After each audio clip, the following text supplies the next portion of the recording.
Come on. Atlanta, it's time to rise and shine. Rise and shine. You're tuned in to the new Primetime in the morning.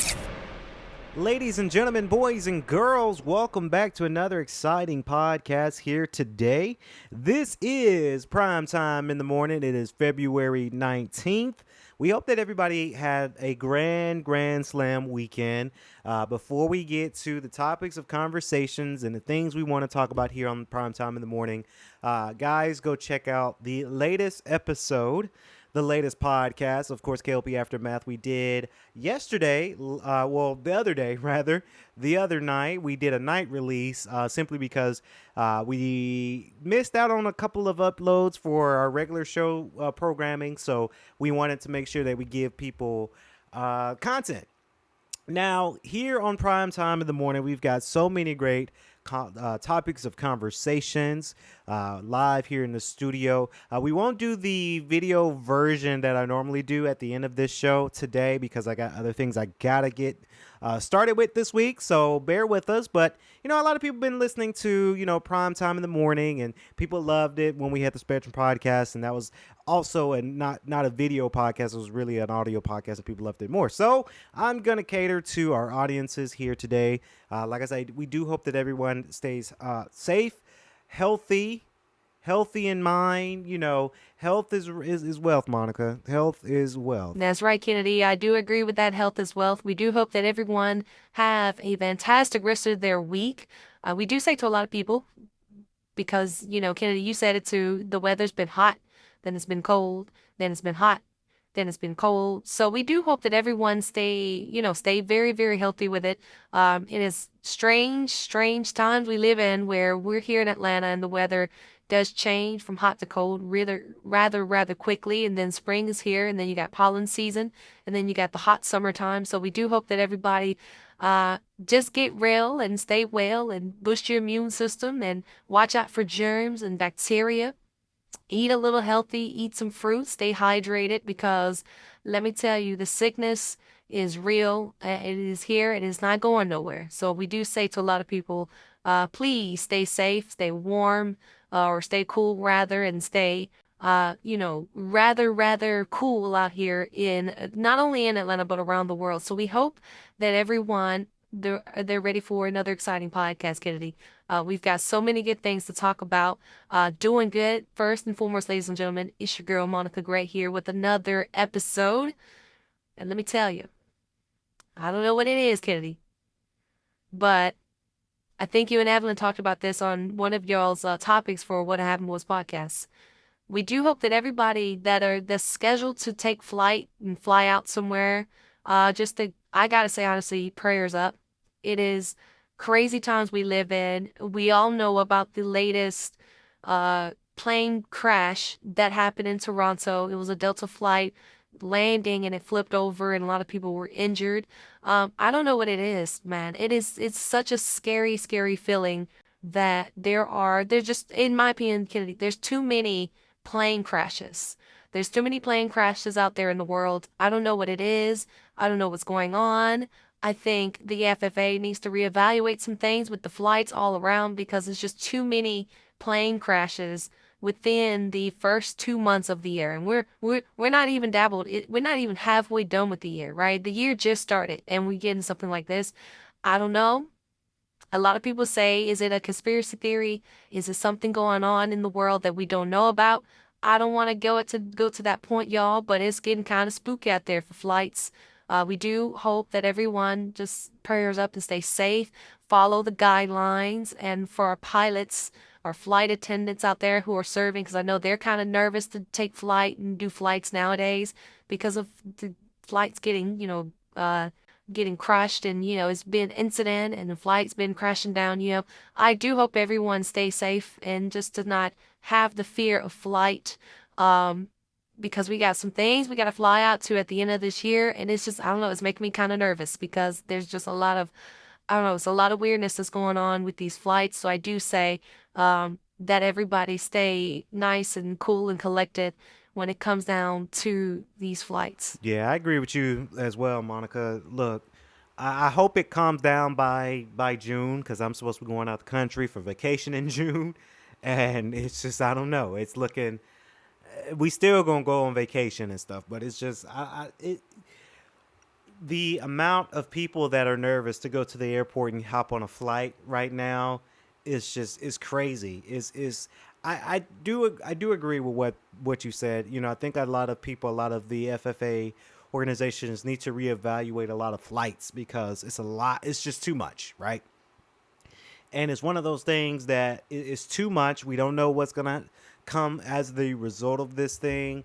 I don't want to, like you, Monica. I don't want to throw in conspiracy theory and all of those things, but I do say to a lot of people, just prayers up, stay safe. You know, that's all we can do. Every news outlet that we got going on, they're talking about some sort of plane crash. So we do hope that everybody stays safe. Now, shifting gears from the kind of sad opener of the news here for Primetime. Obviously, on either one of the shows, Primetime in the morning, Monica, I do my WWE Raw review. So it's fitting that we're going to do it here on Primetime in the morning because I've got some reviews. Now, wrestling, WWE Raw on Netflix premiered Monday. And I think it's only right that we talk about it here today. And stay tuned because I've got a lot of reviews coming out this week. I've got not only the Raw review from this past week, getting ready for me to talk about now, but Sonic 3. Shout out to Sonic 3. Sonic 3 is finally on Paramount Plus.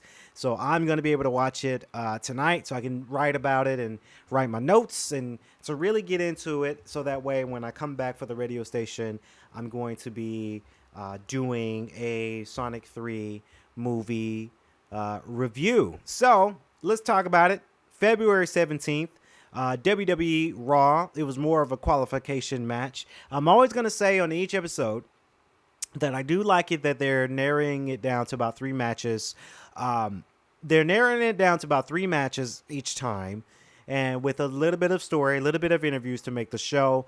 Obviously, I'm going to keep saying it, but I'll say it again. When you go to an actual WWE event, you get the pre-show. You get a lot when you go to the actual event. I've said it before. I'll say it again.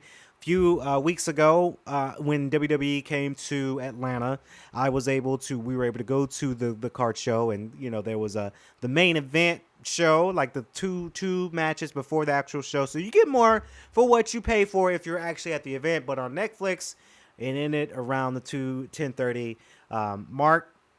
Very, very exciting. So 17th qualifying match, of course. WWE Raw results on February 17th. Of course, you've had, and I'll go about the matches that we had. So we had AJ Styles versus Dominic Mysterio, Dakota Kai versus Ivy Nile, Penta versus Pete Dunne, Roxanne Perez versus Raquel Rodriguez for the Chamber qualification match. And then you had Seth Rollins versus Finn Balor. So you do get a little bit more within this week. Last week we had about 3 big matches, but now we've got a total of, I want to say, Monica, about 5 matches. And we'll talk about the ticket sales. Of course, the Raw venue, they were at the Spectrum Center at Charlotte, North Carolina. They distribute 14,057 tickets. They had 497 tickets available at Charlotte, North Carolina. Fun fact, I want to say last year, when did we go to Charlotte, Monica? I think we went on tour for Spectrum. I want to say around August or September of last year, we went to tour. We went to Charlotte, North Carolina, because we filmed a comedy special. Shout out to Shell. We filmed a comedy special, and we were touring that, and then we had a podcast tour as well. And I remember walking by the Spectrum Center in Charlotte, North Carolina. I will say this, guys. If you haven't been to Charlotte, North Carolina, it is a very beautiful city. I do recommend people going out to take a look at it. We stayed at the Omni Hotel, very luxurious hotel in Charlotte, North Carolina. Very, very good hotel, by the way. But if you're looking for a place to stay, the Omni Hotel. But if you're looking for a city that is not so expensive to go to and is easy to go to, Charlotte, North Carolina is very beautiful. From Atlanta upwards, it took us about 4 hours to get there. We drove. We didn't want to fly because it would have been a waste of a plane ticket just to fly when we're about 4 hours away. Typically, when we fly, it has to be more than 5 hours. If it's more than 5 hours drive, then yeah, we're going to book a plane ticket. So here's the highlights. Of course, Sami Zayn challenged Kevin Owens for a match at the Elimination Chamber.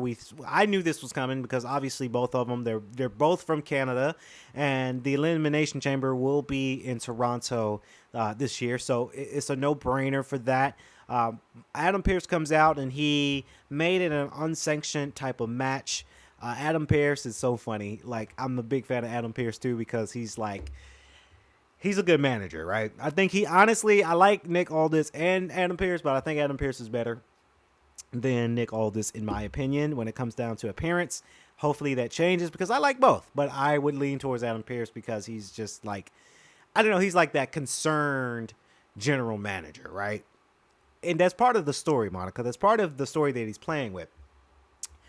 So we've got that coming up now. Sami Zayn does his monologue and he's declaring a match against Kevin Owens. So that's always good to see that happening for sure. The segment grade, I grade that an A. It was a great grade. We've had AJ Styles versus Dominic Mysterio. Very, very good to see AJ Styles back. I will say this. It doesn't matter how old AJ Styles will be. I think they said he was 47. He still looks great. He looks jacked. Right? He looks more jacked than what he used to, right? He looks very jacked. He performed really, really well. I have no doubts that AJ Styles still got some think in the tank, but towards the end of the match, Braun Breaker comes out, Monica. When Braun Breaker comes out, he goes for the spear, but AJ Styles duck out the way and he spears Dominic Mysterio. I can't wait to see that Styles versus Breaker match. It is coming. Styles versus Breaker for the Intercontinental Championship. Likely at the Elimination Chamber. They got to build up the story. I love to see that happen. I think those are good contenders between the two. And you know what? This is why I'm excited for this match, Monica. Because AJ Styles and Braun Breaker, they're both from Georgia, right? AJ Styles being from Gainesville, Georgia, and Braun Breaker being from Atlanta, right? He went to Georgia Tech. So 2 Georgia boys going at it. I love it. I'm here for it. They graded that, from Forbes, graded that match a B. I give it a B as well. Very, very good storyline. And then you had Dakota Kai versus Ivy Nile. Forbes gives this match a C+. Let me tell you, I'm a big fan of Dakota Kai. Honestly, I think this was an ass whooping for Ivy Nile. Based off what I've seen, Ivy Nile got her ass kicked by Dakota Kai. Hands down. Hands down. Ivy now, although I love her energy and she's swole, it's just something about her face that just screams man face. I hate to say it, there's just something about it. I think her face is just very like, I don't know how to describe it. It's just kind of like stern man face. Like it looks like rough. And I'm sure she got some soft skin. Like I don't know her personally. I'm sure she got some soft skin. But Ivy Nile's face looks like she got some very hard skin. I don't know what it is. But it's good to see that Dakota Kai is back and she defeats Ivy Nile. Although this match, in certain moments of this match, it kind of drug out a little bit. But Dakota Kai whooped that ass. That's the hands down. That's what I've observed from this match. So then you had Gunther calls out Jey Uso. Of course, Gunther mocks Jey Uso's entrance, blending in with the crowd. And then Jey Uso comes out to attack Gunther. I love to see that. Jey Uso has a long way to go when it comes down to it, but we'll see where that goes. Penta defeats Pete Dunne. Again, with the help of Luke Kaiser comes out and it gives everybody a big distraction there. Penta, like I say, it's good to see Penta doing some stuff. I do love the luchador. I'm glad that I just don't want them to drag him out so much, right? He's a big pop, which is great. And I get it. WWE got to respond to the pop. But sometimes it get kind of stale. And I don't want them to stale Penta out. Honestly, I don't. Pete Dunne, very, very, very, very talented. I like it that people call him Butch. I think that's very funny in my opinion. Because he does look like Butch. But again, they graded that a B. Like I say, it's good to see Penta doing his thing. And he's really, really good. He sells it really, really well. I just don't want them to drag it out too much, right? The next match was Roxanne Perez versus Raquel Rodriguez. Of course, Roxanne Perez defeats Raquel Rodriguez. Tongue twister there, Monica. Um, and she qualifies for the Elimination Chamber match. Very, very good. I'm a big fan of Roxanne Perez. I think she is the prodigy. I think she's the next star within the women's division. Of course, between that, Liv Morgan comes out along with Raquel Rodriguez, and kind of cheating a little bit, but then doing his thing when it comes down to it. And then Bianca Belair and Naomi comes out because now they know who might attacked Jade Cargill. I like the outfits there that Bianca Belair and Naomi was wearing, Monica. I like the outfits. Like I say, the outfits they're like the cheerleader outfits, really, really good. I like that. It's nice. I don't think they did it. Liv Morgan and Raquel, I think they were just at the wrong place at the wrong time. Honestly, and I'm sticking to my guns on this one. And I can't wait to see what the story plays out. One of them two attacked their partner. Bianca or Naomi attacked Jade. One of them or both of them. Right? I'm sticking to that story. I don't believe Liv Morgan and Raquel did that. I think it's lining us up for WrestleMania, right? Because when we had the big pop where Bianca and Jade about a year ago at the Royal Rumble, they were facing each other off, right? That's what we're going to see.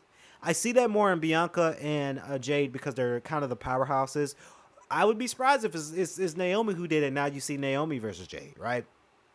One of them two ladies did it. I don't believe that Liv Morgan and them did it. Well, within that match though, they gave that match a B. New Day comes out again. Not a big fan of this New Day thing. Goes off on Rey Mysterio, the LWO. They came out with Dragon Lee, Legado, and LWO. They come out and they beat the living crap out of New Day, which was great. They needed a butt whipping. And the main event was Seth Rollins versus Finn Balor. That ref, Rod Zapata, messed up. Something happened. He seemed that he screwed up a 3 count. And I think they caught that he messed it up. And they had to play into it. Because Ref Zapata had a chance. He says, "Ref, you suck." Right? And I saw it.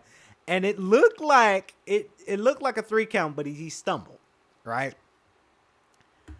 I wonder, did he get reprimanded for that? I wonder that Triple H said, "Hey, Rod, you messed this up. You got to make sure you listen to the call." But like I say, I am glad that it was a great night for Seth Rollins. I'm rooting for Seth Rollins, right? It's his time to kind of come back into the limelight of things and to have a chance at WrestleMania as well. Although I do like this new Finn Balor. Very vicious, very anxious, very powerful Finn Balor with the Judgment Day. So it's very, very exciting to see all of these things come out for the better. Very interesting because we had Lillian Garcia as the announcer. Normally that's Alicia Taylor. And then we had Vic Joseph replacing Jackie Redmond on Monday. So very, very interesting. Maybe they had to switch around the schedules, or maybe they're giving those announcers time off, which is very good. That when you work week to week to week to week to week and you don't really have a break, now you have a chance to have kind of a time off. That's always a good feeling, to say the least. But like I say, that's the review, guys. WWE Raw results. A lot of A's and B's this week. Great show. This one was great. It was very, very great. And let's be honest, because I think week 3 of them being on Netflix, or no, because that was Atlanta. That one was good. I think week 5 of them being on Netflix, that one episode was just kind of dry. But this one was really good. So, you win some, you lose some. Triple H said it himself. Sometimes you got to tell the story. And sometimes the story, when you're telling the story, it drags off a little bit, causing it to not be a good episode. But this one was a great episode for us to see. So, like I said, guys, WWE Raw on Netflix. Don't miss out on it. If you got Netflix, you can watch it every Monday at 8. So I saw the study, Kennedy, and I thought it would be very interesting to talk about here on Prime Time in the morning. Now, the source is coming from World Star. This was a day ago. And it says U.S. may ban food stamp use for junk food and sugary drinks. Now, we say on the show we don't necessarily, and I don't want to even say necessarily, we don't judge people who use food stamps. Times are hard. I get it.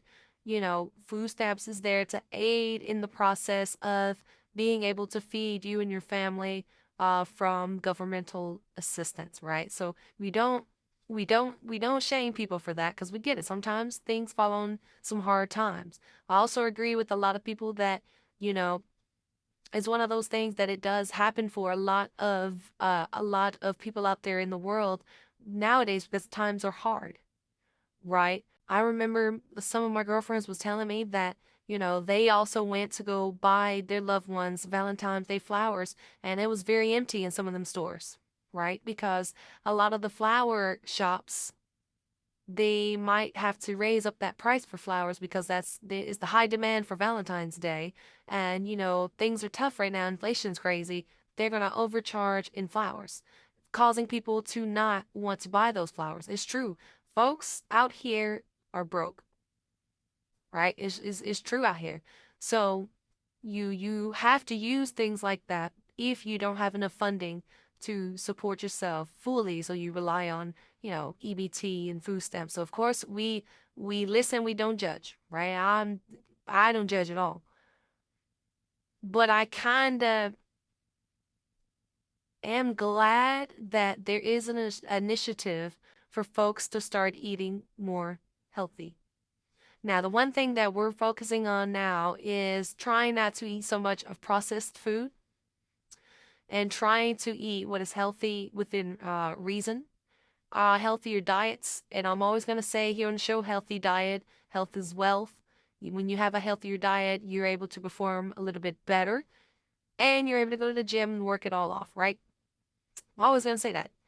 But it feels very good to say there's an initiative for people not being able to use necessarily food stamps for junk food because they want to persuade you to eat healthy. But then I also got to say, Kennedy, there is a flip side to this because we all know healthy is more expensive, right? You go to Whole Foods, you go to Publix, you get all natural ingredients, all natural foods and processed for you and fresh ingredients, right? But that comes at a cost.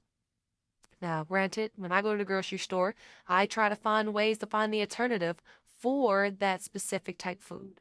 I don't like to go out to the super high-end grocery stores to get a thing of fruit where I can get the exact same thing from Kroger. Shout out to Kroger because I love Kroger for way less, right? So that's just how I do it. I don't know what it is. It's just how I do it. But a lot of people would rather go into those high-end stores like Whole Foods and Publix. No shame on them, Kenny, but I go to Kroger first because if there's alternative for the same thing for less and I get to use my Kroger Plus card, oh yes, I'm using it. But health is expensive. Health is very, very expensive to where it's a lot of money that goes into wanting to do buying healthy, and sometimes food stamps don't cover a lot of stuff, right?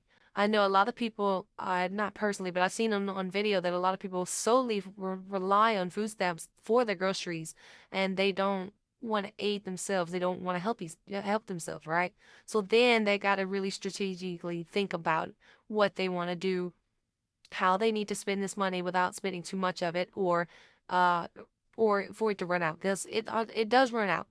It does run out of food pricing. It does run out on the cost of these certain select items. I wonder what's a part of this list though. When you say junk food and sugary drinks. Now, sugary drinks, I think of like Sprite and a Coca-Cola, maybe some soda, any type of soda, I think that counts as a sugary type drink. But do they count sparkling water as a sugary drink?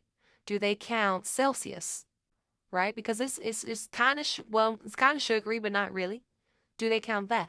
When it comes to junk food, we all know maybe honey bun, chips, candy, um, let's see, chips, candy, honey bun, what's that, chocolate roll, or all of those things. Like they're very, very interesting to see what counts as junk food and what doesn't count as junk food.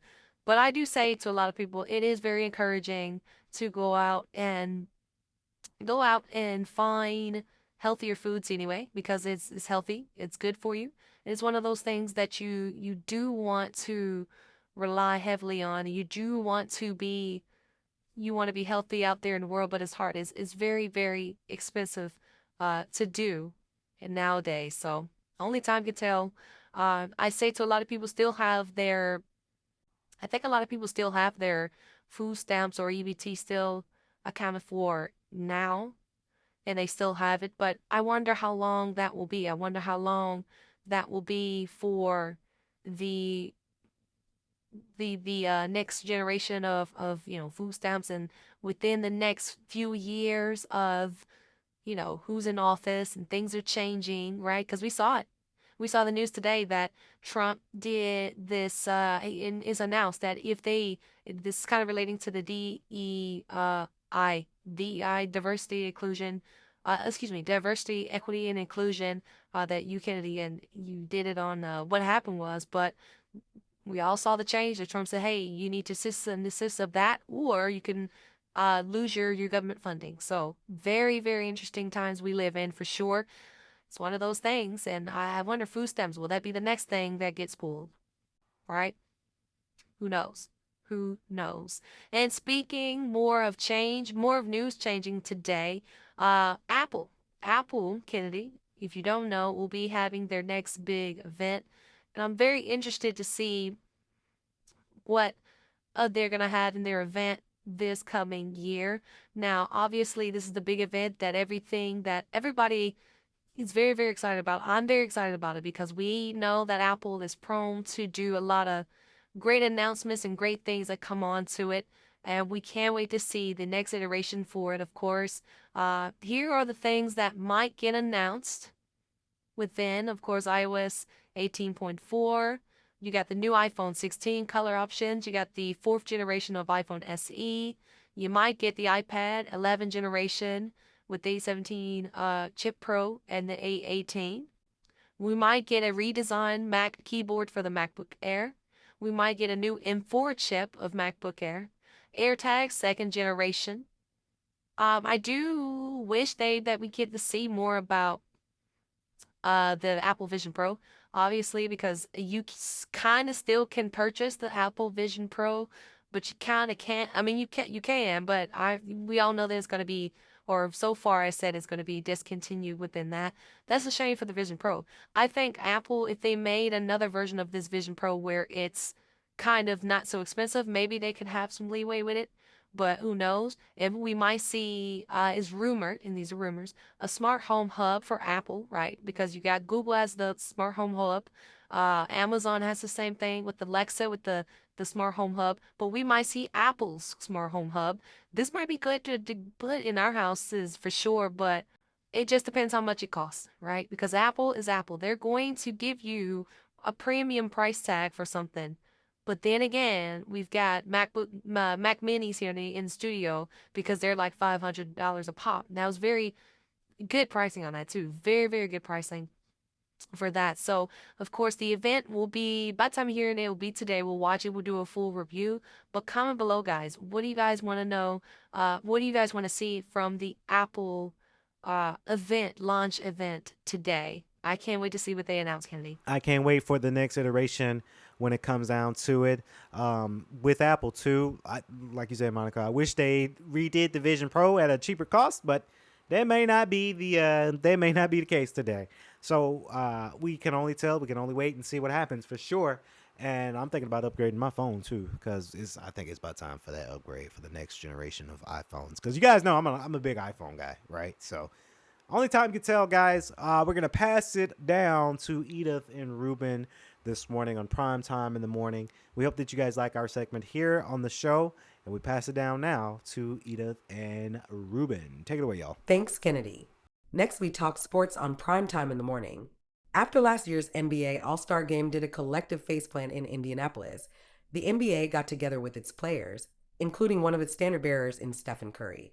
to figure out what it could do to improve the league's signature midseason showcase. The result was a reimagined format. One Curry played a part in creating that turned one 48-minute game between two teams into three shorter games featuring four teams, culminating with All-Star MVP Curry and Team Shaq routing Team Chuck 41-25 in the championship. So it was fitting that on a weekend that wound up being as much about celebrating Curry's legendary career with the Golden State Warriors as it was anything else, it was Curry who was asked whether the format he helped create had worked. And what exactly should this event look like? We needed to change, Curry said, referring to last year's game that featured nearly 400 combined points. We needed some new life, new juice in the game, something kind of unexpected. The way people consume basketball is different. It's not going to look like it used to, but it can still be fun for everybody. I had fun. Our team had fun. That's kind of all that matters. Curry had plenty of fun when he buried a half-court shot during the final Sunday night, and then immediately beeline his way to the other end of the court to find rapper and fellow Bay Area icon Mr. FAB to celebrate. Overall, there were fewer moments of completely lethargic play on the court than previous editions, and even multiple notable defensive plays, including blocks at the rim by Jaren Jackson Jr. and Victor Wembanyama.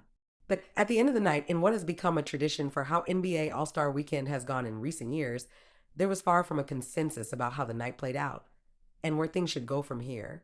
I think maybe we should focus on some other things than All-Star, Denver Nuggets center Nikola Jokic said. I think it's always going to be like this, so we should accept it.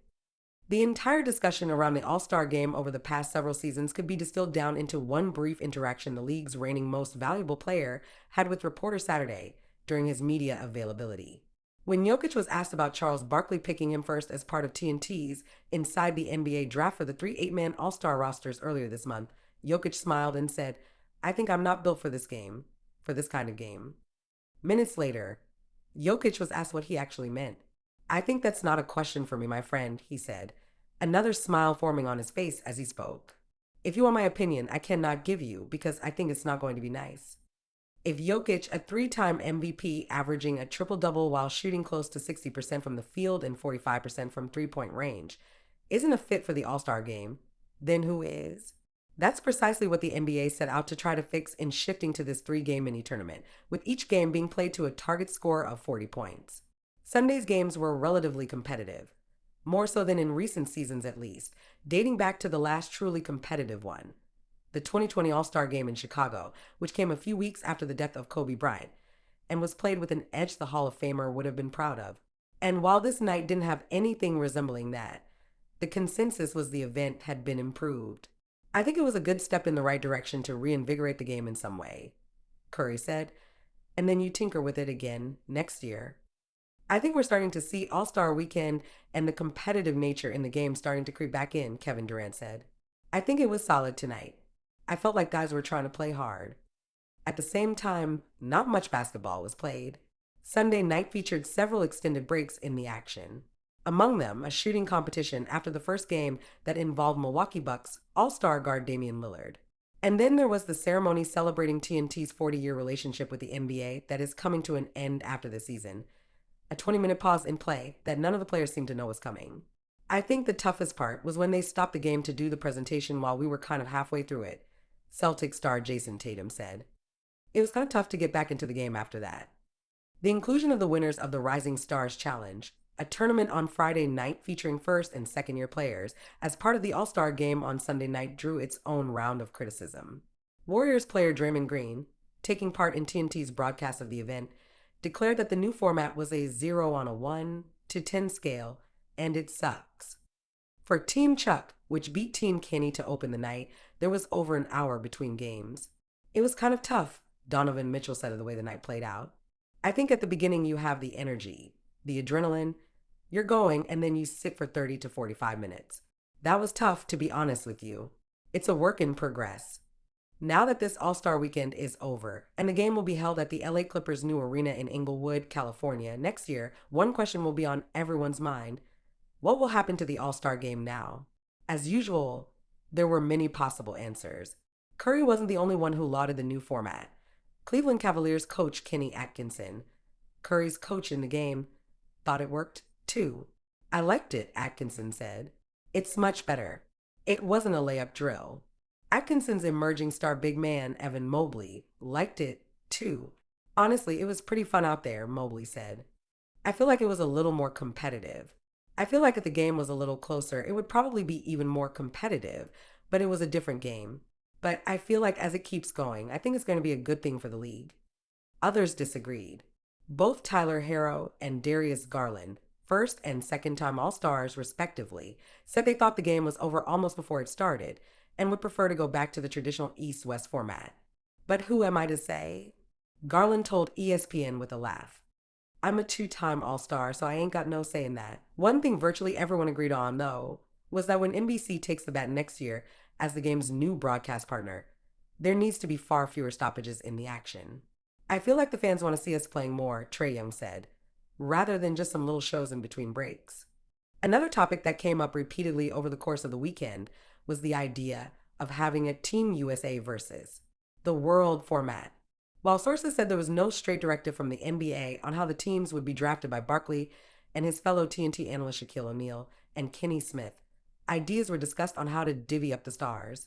The fact that one of the team's Chuck's global stars included 7 international players was emblematic of that. A move to such a format could create more issues. The All-Star game features just 24 players, creating plenty of arguments about what stars are being slighted and left out of the competition.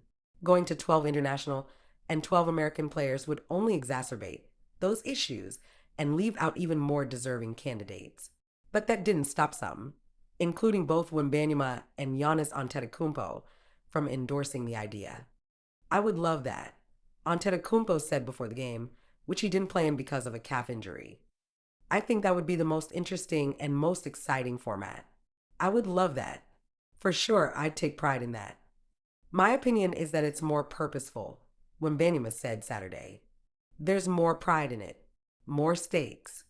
Moving forward, the NBA's hopes for increased pride and stakes in this event will rest on Wembanyama and his 7'4" frame, with LeBron James sitting out the game because of foot and ankle discomfort, ending his streak of 20 consecutive All-Star starts when Wembanyama's own All-Star streak began. And after declaring he would play the game with a purpose, he went out and did just that, including one sequence in the first game in which he had a post-up dunk, a block, and then started a fast break ending in another dunk, this time by Alperen Sengun. He took it serious, Curry said. He was playing hard. He was showing his unique skill set all across the board. You make the game what you want it, and everybody has a choice to do that. A top 10 single, Grammy Award, and a breathing exercise that's gone viral. The last few weeks for American rapper Doechii have been quite something. Or in her words, it's like now my dreams aren't dreams anymore. They're reality. I just feel like I'm walking on the ceiling right now, she tells Radio 1's new music show. The 26-year-old won this year's Best Rap Album Grammy for Alligator Bites Never Heal, only the third female artist to do so, and the infectious breathing exercise outro from her hit single Denial is a River has got millions of people trying to emulate the ah-ooh, ah lyric. After all that, you could forgive her for wanting to take a step back and reflect, but she insists that's not her style. She says her first thought when she woke up, post-Grammy win, was that she wants to work and get in the studio. Doechii considers making music like working a muscle in the gym. Some days you have days where you hit the gym and you're sore, and then you have those days where you're really on fire. That's what art is, and that's what pushing the pin is for me, she says. The Florida-born artist rose to prominence with the viral 2021 hit Yucky Blucky Fruitcake, after which she toured with SZA and Doja Cat. And she says, at the front of everything, is thinking a song a day. It doesn't need to be a good song, it just needs to be a song. And eventually, things will come out, and I can make a project out of that. She adds, taking small risks is important. And you try things little by little, and then eventually those risks get bigger and bigger and bigger. And you trust yourself, you build a confidence, and that's kind of how you establish who you are, Doechii says. When Doechii does have a block in making music, she says it's because I'm criticizing myself. I'm critiquing the work, and it's like, don't critique the work. Just get the work done and move on. Dealing with criticism, whether it's from herself or outside, is something she's aware of. Her speech after winning her Grammy was recognized for its message to black women. "Don't allow anybody to project any stereotypes on you," she told the audience. "To tell you that you can't be here, that you're too dark, or that you're not smart enough, or that you're too dramatic, or you're too loud. You are exactly who you need to be right where you are, and I am a testimony right now." Speaking to One Extra's Remy Bergs, she adds the intention was to tell people to trust your inner voice, and not allowing what other people say to stunt your growth. While it has been a joyous past few months, there is a focus on the future. There will be an album, Doechii says, but also dreams of a Super Bowl performance inspired by Kendrick Lamar. She says his story and messaging was on another level and is in awe of his ability to create a performance that has a story and message. But it's still digestible for people. He's a master at that, and I'm always inspired. But when she thinks back to a year ago and where she was in her career, she recalls the words of American rapper Schoolboy Q as advice for anyone in a similar position. "You'll know an album is done when you have nothing left to say. You've bared everything." And I think that's a powerful message, because you keep writing until you've gotten it all out, she says. Well, folks, that about wraps it up for today's edition of Primetime in the Morning. It's been a blast, as always. We'll catch y'all tomorrow morning, same time, same place, right here on Primetime in the Morning. Come on, Atlanta. It's time to rise and shine. Rise and shine. You're tuned in to the new Primetime in the Morning.